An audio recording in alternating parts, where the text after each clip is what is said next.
she said, her voice trembling. "I've never been more serious." I replied, sliding the legal document toward her. "This is your choice, Angela. You've made it clear where your priorities lie. Now I'm doing the same." Emily, standing nearby, crossed her arms defiantly. "You can't just cut us off like this. We're your family." I turned my gaze to her, my voice steady. "Family? A family doesn't betray each other. A family doesn't treat loyalty like it's disposable." Angela hesitated, her fingers hovering over the pen. "You're doing this out of spite," she said, her tone accusatory. "No," I said calmly. "I'm doing this because you gave me no choice. Sign it, or you can explain your actions to a judge." With a resigned sigh, Angela picked up the pen and signed the agreement. Her face was pale, her movements robotic. Emily said nothing, but the glare she directed at me spoke volumes. The following morning, I accompanied Angela to the courthouse to finalize the separation. She barely spoke a word during the drive, her expression a mask of anger and hurt. At the courthouse, the judge reviewed the documents. "Mrs. Miller, do you understand the terms of this agreement?" he asked, his tone neutral. Angela nodded stiffly. "Yes, Your Honor." "Very well," the judge said, signing off on the paperwork. "This agreement is now legally binding." As we left the courthouse, Angela turned to me, her eyes blazing with fury. "You think this is over?" she hissed. "No, Angela," I said, meeting her gaze. "This is just the beginning." With the separation finalized, I wasted no time putting my plans into motion. The first step was reclaiming the assets I had worked so hard to provide for Angela and Emily.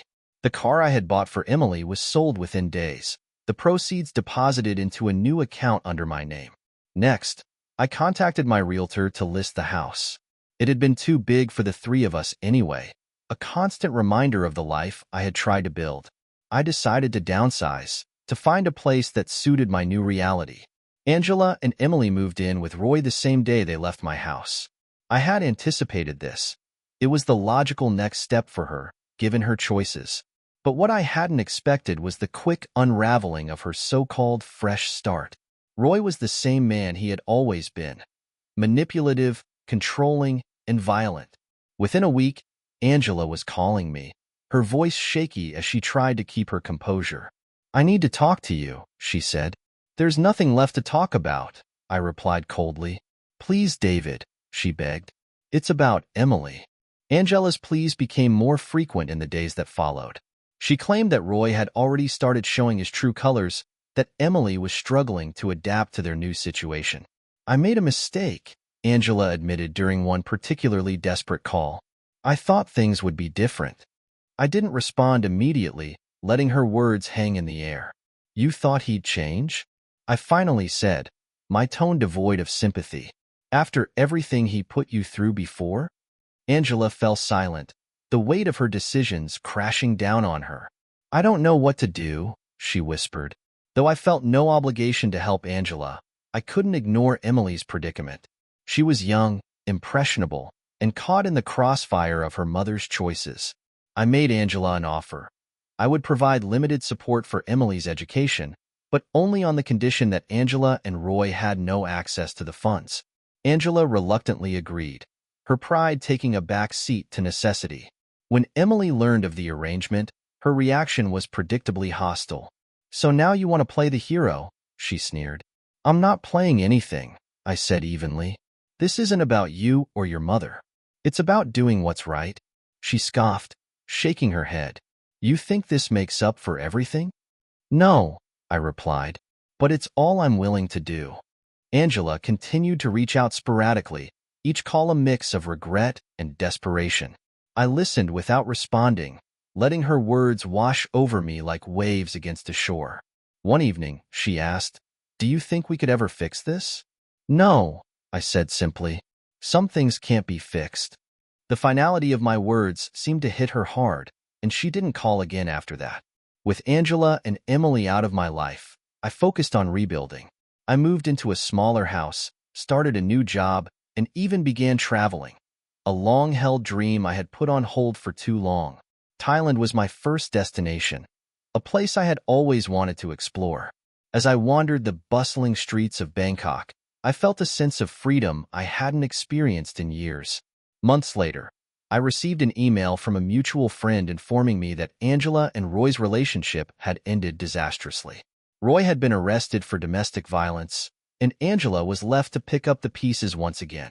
I felt no satisfaction in hearing the news, only a quiet sense of closure. Surprisingly, Emily reached out to me shortly after the news broke. In a handwritten letter, she apologized for her behavior, admitting that she had been wrong to blame me for her mother's mistakes. "I know I don't deserve your forgiveness," she wrote, "but I just wanted you to know that I understand now." Though I appreciated Emily's gesture, I chose not to respond. Forgiveness didn't require reopening old wounds. Angela's attempts to reconcile were met with silence. I had moved on, both physically and emotionally, and there was no place for her in my new life. As I sat on a beach in Bali, watching the sun dip below the horizon, I reflected on everything that had led me to this point: the pain, the betrayal, the loss. It had all been necessary to find myself again. Freedom, I realized, wasn't just about leaving the past behind. It was about embracing the possibilities of the future. And for the first time in years, I felt truly free. But, guarded? "I don't understand where all of this is coming from," I said, trying to keep my voice steady. "I thought we were okay. Have I been missing something?" She set her phone down, finally giving me her full attention. "You don't get it, do you?" she said, her tone sharper than I expected. "I've been feeling this way for a long time, but you never noticed." Her words lingered as I sat across from her, trying to piece together what I'd missed. Had there been signs? Was she right? I thought back to the past few months, or had it been years, searching for moments that might explain her sudden outburst. There were times she'd seemed distant, sure. Nights when she stayed up late scrolling on her phone, or weekends when she made excuses to avoid spending time together. I chalked it up to stress, maybe a rough patch. Every couple has those, right? But now her frustration was spilling over, and I felt like I was drowning in it. "Why didn't you tell me you felt this way before?" I asked. "Why let it get to this point?" She sighed, a sound that was equal parts exasperation and exhaustion. "Because every time I try to talk to you, it's like you're not really listening. You hear me, but you don't actually listen." Her accusation stung, but I couldn't deny there was some truth in it. I'd always prided myself on being a good listener, but had I really been paying attention? Or had I been too caught up in my own routine to notice hers unraveling? "I'm sorry if I made you feel that way," I said, choosing my words carefully. "But what you said last night, it's not how we fix things." She leaned back in her chair, crossing her arms. "Then how do we fix it?" she challenged. "Because I can't keep living like this, feeling like I'm the only one who cares." Her words were like a slap, each one hitting harder than the last. I opened my mouth to respond, but the words caught in my throat. I didn't know how to answer her because, deep down, I was starting to wonder if she was right. That day at work, I couldn't focus. Her words replayed in my mind, each one a fresh wound. I started to question everything about our relationship. Were we really as solid as I'd always believed? Or had we been fooling ourselves, coasting on routine while the foundation cracked beneath us? I thought back to when we first got married. Those early days were filled with love, passion, and a shared sense of purpose. We had dreams, plans for the future, promises we made to each other. When had that changed? When had those dreams started to feel more like obligations? I realized I didn't have the answers, and that terrified me. For the first time, I wasn't sure if we could find our way back to each other. That evening, I came home determined to address the tension head-on. I wasn't sure what I was going to say, but I knew I couldn't keep avoiding the issue. The house was quiet when I walked in, the kind of quiet that felt oppressive. I found her in the living room, scrolling through her phone as usual. She didn't look up when I entered, and for a moment, I considered retreating, but I knew I couldn't keep running from this. "We need to talk," I said, my voice firm but calm. She glanced up, her expression neutral. "About what?" "About us," I said, sitting down across from her. "About what you said last night. I need to understand where this is coming from." She set her phone down, her eyes meeting mine. "You really want to know?" she asked, her tone challenging. "Yes," I said, bracing myself for whatever was coming. For the first time in a long time, she opened up. She told me about how she'd been feeling neglected, how she felt like all the effort in our relationship came from her side. She talked about the mental and emotional toll it had taken on her, and how she'd started to feel like she was invisible to me. "I didn't mean to make you feel that way," I said, my voice barely above a whisper. "But why didn't you tell me sooner? Why let it get to this point?" "Because I didn't think it would make a difference," she said, her voice tinged with sadness. "I thought maybe if I waited, you'd notice on your own. But you didn't." Her words were like a punch to the gut. I'd always thought of myself as a good partner, but now I was realizing just how blind I'd been. Our conversation didn't solve anything, but it was a start. For the first time in what felt like forever, we were being honest with each other. It was uncomfortable, even painful, but it was necessary. Over the next few days, I tried to make an effort. I came home earlier, helped out more around the house, and made a point to really listen when she spoke. But despite my efforts, the tension between us didn't fully dissipate. It was like a shadow, always lurking just out of sight. The next morning, I found myself watching her as she moved about the kitchen, preparing breakfast. Her movements were methodical, almost robotic, and I realized just how much of her energy seemed consumed by routine. It hit me then, how much I had taken for granted. The countless small acts of care she performed without acknowledgement or thanks. "Do you need any help?" I asked hesitantly, feeling awkward even as the words left my mouth. She paused, turning to look at me with an expression that was equal parts surprise and skepticism. "Help?" she repeated, as if the concept were foreign. "Yeah," I said, stepping closer. "I can handle the dishes or something." For a moment, she just stared at me, and I couldn't tell if she was touched or annoyed. Finally, she shrugged. "Sure, go ahead." I picked up the dishes, washing them carefully as she finished her breakfast. The silence between us felt less hostile, but it was still heavy with unspoken tension. I knew this small gesture wouldn't fix everything, but it was a step, a tiny crack in the wall between us. That evening, as we sat in the living room, I decided to try and bridge the gap further. "You know," I began cautiously, "I've been thinking about what you said, about how you feel like I don't notice the things you do." She looked up from her phone, her expression unreadable. And you're right. I admitted I should have been paying more attention. I should have done more to show you how much I appreciate you. For a moment, I thought I saw a flicker of softness in her eyes, but it was gone as quickly as it came. "That's nice to hear," she said flatly, returning her attention to her screen.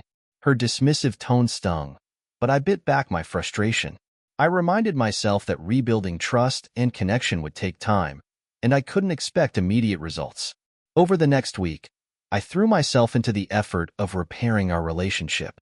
I made small changes, helping out more around the house, planning date nights, even leaving little notes for her to find.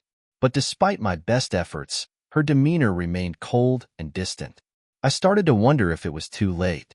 Had we reached a point where no amount of effort could fix what was broken? Or was there something deeper going on, something she wasn't telling me? One evening, I found her sitting in the living room, scrolling through her phone as usual. I sat down beside her, and for a moment, neither of us spoke. Finally, I broke the silence. "Is there something else you're not telling me?" I asked, my voice low but steady. She looked up at me, her eyes narrowing. "What's that supposed to mean?" "I just feel like there's more to this," I said carefully. "Like this isn't just about me not noticing things or helping out enough. If there's something else, I want to know." Her expression hardened, and she shook her head. "You're overthinking it," she said curtly. "I've already told you how I feel. If that's not enough for you, then maybe you're the one with the problem." Her words lingered long after she left the room. I replayed the conversation over and over in my mind, trying to make sense of her response. Was she deflecting, or was I really overthinking things? The days that followed were a blur of strained conversations and forced civility. I continued to make an effort, but her attitude remained unchanged. It was as if she was determined not to let me in, no matter how hard I tried. One night, as I lay awake in the guest room I'd unofficially claimed as my own, I couldn't help but wonder if we were fighting a losing battle.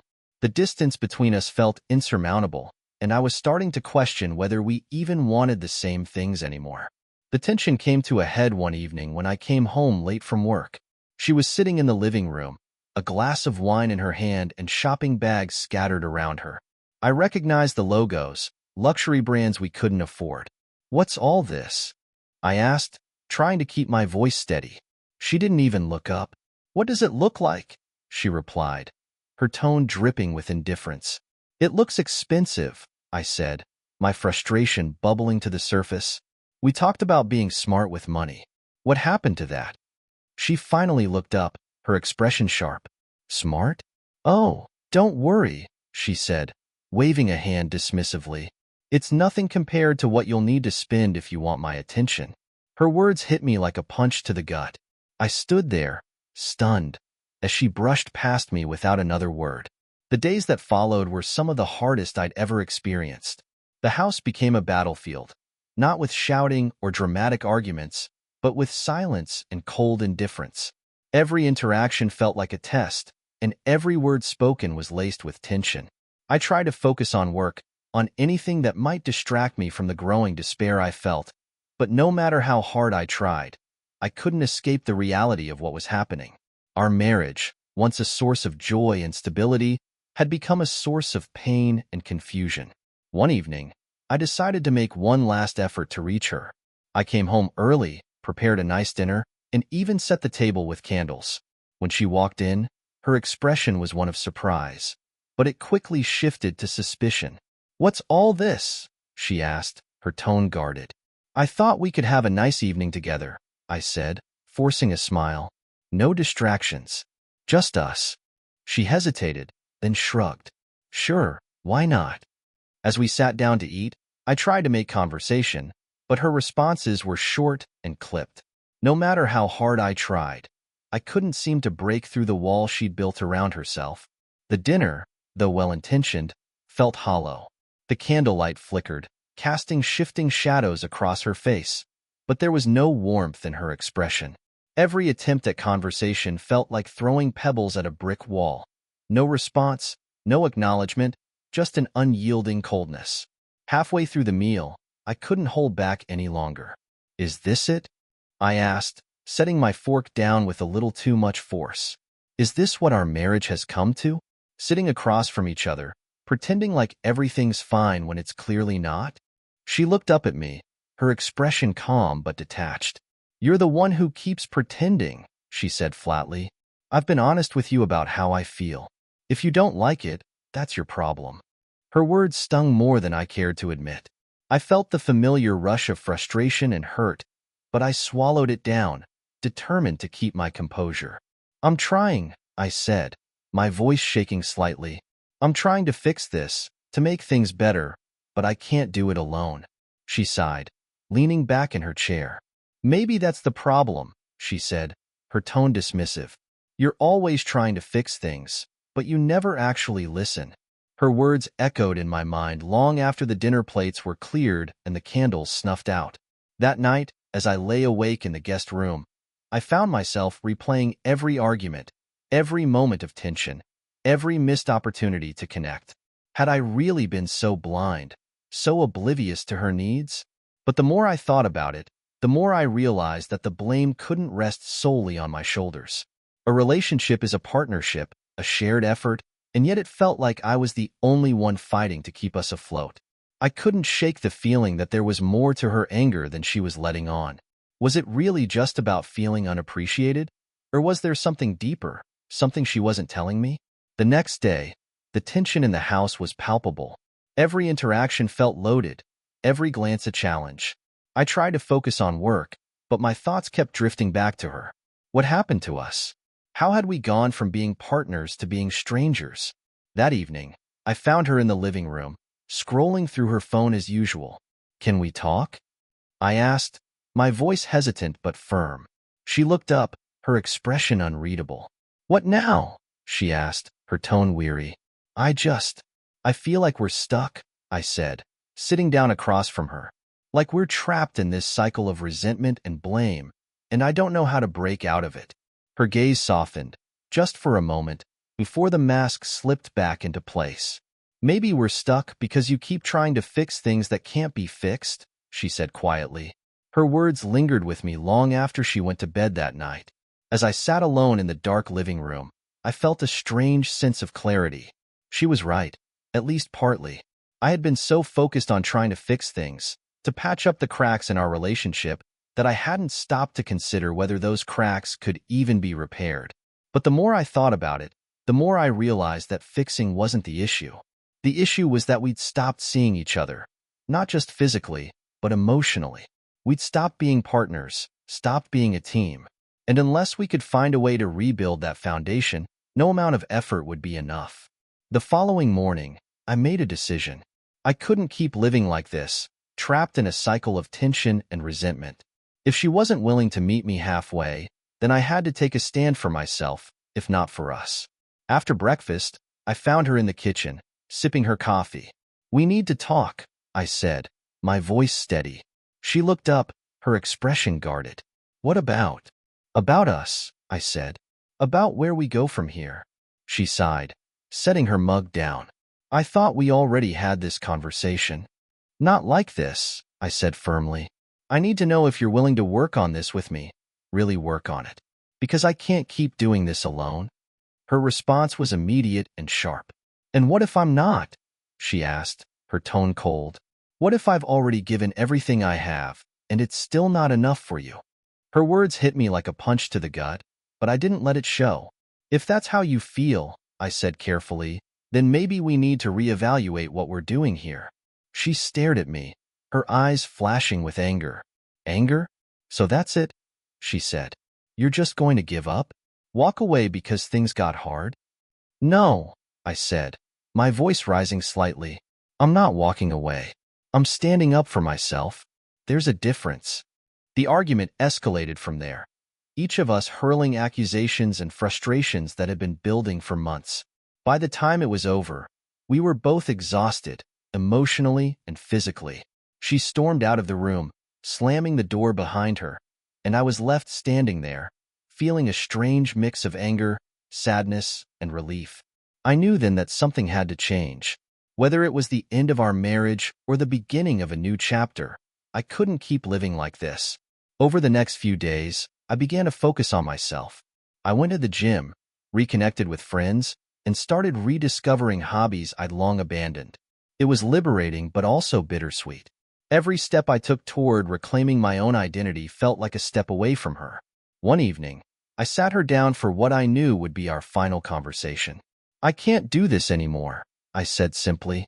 "I love you, but I need to love myself too. And I can't do that in this marriage." She didn't argue. For the first time, she seemed to truly hear me. "I don't want to lose you," she said quietly, "but maybe you're right. Maybe this isn't working anymore." In the end, we parted ways, not with anger or resentment, but with a shared understanding that sometimes love isn't enough. As I walked out of the house for the last time, I felt a strange sense of peace. I didn't know what the future held, but I knew one thing for certain. I was ready to face it on my own terms.